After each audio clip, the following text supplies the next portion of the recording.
kabla haujatumia mouthwash na dawa nyingine nyingi, kwa sababu tu unatoa damu kwenye fizi, ama ukipiga mswaki unatoa damu kwenye fizi, ukila kitu kigumu unatema damu. Sasa kabla haujaanza process zozote, hasa process za kuanza kuchukua mouthwash, kutumia mouthwash na dawa nyingine nyingi, kwanza fahamu kwa nini fizi zinatoa damu.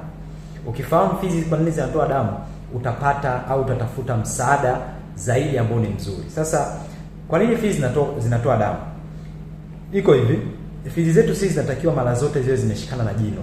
Na panapokuwa hapa ameshikana na jino, maana yake ni kwamba hata ukipiga mswaki, hata ukila kitu chochote, haiwezi ikatoa damu, kwa sababu upande wa fizi ambao unakuwa umeattach jino unakuwa ni mgumu. Lakini kitu kinachosababisha wewe jino lako litoe damu ni kwamba fizi yako itoe damu ni kwamba probably ukiwa unapiga mswaki, kuna vile vinyavu vile au vibristles vinagusa sehemu za ndani ya jino, au kila kitu kigumu kama mua unagusa sehemu ya ndani ya jino ambao kimsingi hiyo sehemu ni laini, kwa hiyo damu inatoka. Sasa kitu gani ambacho kinasababisha mpaka hiyo sehemu inakuwa laini, au hiyo sehemu laini ya jino inakuwa exposed? Ni kwa sababu ya particles za vyakula.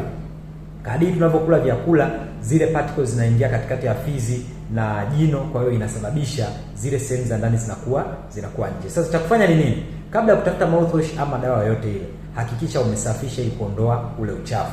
Ukiondoa ule uchafu, unajikuta umetibu kabisa. Kwa hiyo nikusihi sana, usitafute mouthwash, lakini tafuta usafishe kwanza, utoe huo uchafu.